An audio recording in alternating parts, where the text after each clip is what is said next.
It's January 1st, 2018. Kind of amazing given what has happened internationally in the last year that I can say that while being factually correct. For many of my friends, this has been the kind of year that can break a person. Yet somehow, everyone I know and care about has made it out to the other side. What I want my friends to know more than anything else this year, even more than I want top surgery, is for them to understand how much I care about them and for them to care about themselves. It's easy for me to tell my friends that I care about them. What's a lot harder is caring for myself like I would care for one of my friends. Last year, me and many others felt as if they could never pay back all the kindness that we received. Like we couldn't make enough gifts for anybody or had done enough to show them how much you care and how much you appreciate the people in your life who have been there for you. However, I would like to ask this of my dear sweet friends. Treat yourself like you would treat a friend. And I know this is really, really hard to do, but just put yourself in the shoes of somebody who cares about you. Would you tell a friend that,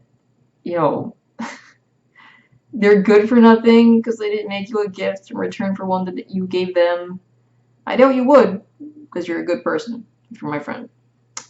Would you tell a friend that they didn't work hard enough, or that they didn't produce enough, or that they were too ingracious, or they didn't deal with their pain quietly enough? Again, you probably wouldn't. So please, please hold yourself to that same standard. I don't think that this year will be easier, especially considering how incredibly exhausting last year was. What I do think is that everyone I know will get better at tackling the trials ahead. This isn't just idle hope.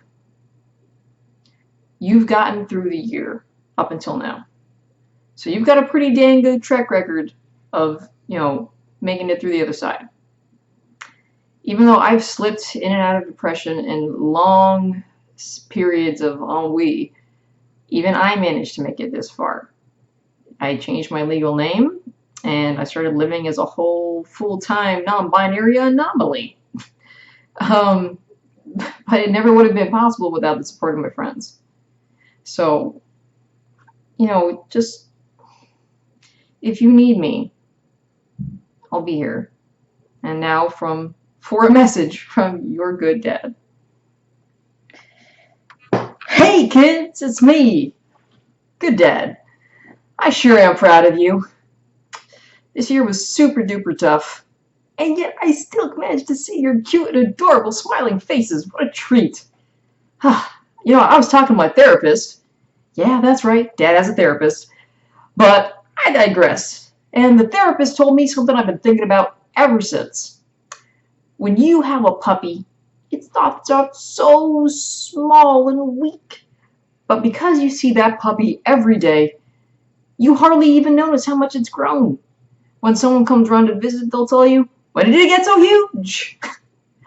It's the same way with personal growth. You're around yourself every day, and so sometimes it can be hard to notice how much stronger you've become. I'm just pleased to have seen you grow up so big and strong. And next year, you'll be even stronger. So regardless of whether or not you have a dad, or two dads, if you need me, I'll be your dad too.